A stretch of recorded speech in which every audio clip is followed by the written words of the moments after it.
दर्जातील भाग 17. मन्या आपल्याच विचारात कॉलेजकडे निघाला होता. त्याला खरे काय आणि खोटे काय हेच कळेनासे झाले होते. तो विचार करत होता, जर ती मुले खरे बोलत असतील तर राहुलला कसं समजवायचं, आणि जर हे खोटे असेल तर.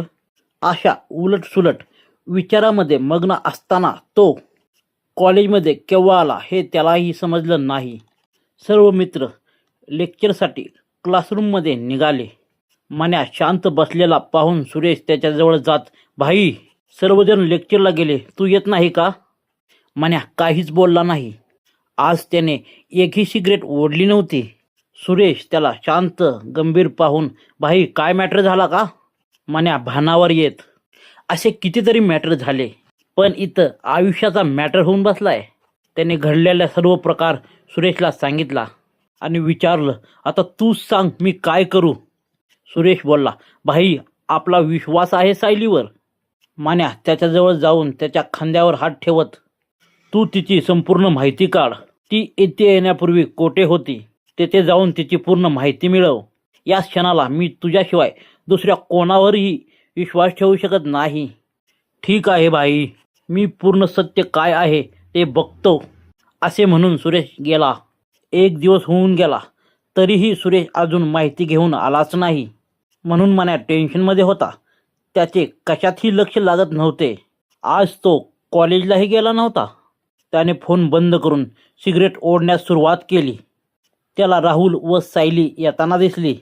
मन्यावर सायली खूप चिडली होती.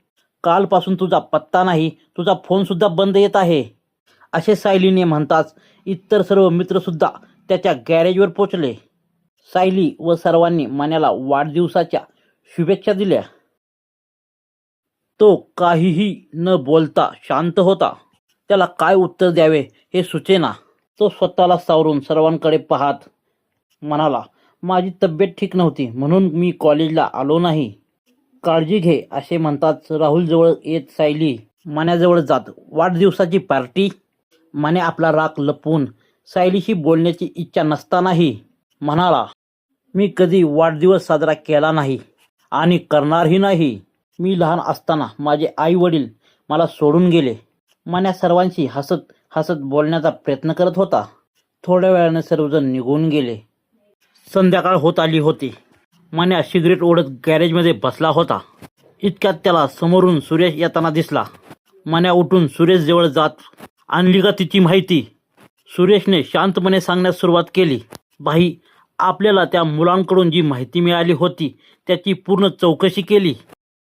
आणि संपूर्ण दर्द दिलेल्या स्टोरीचा आनंद घेण्यासाठी माझ्या चॅनलला सबस्क्राईब करा.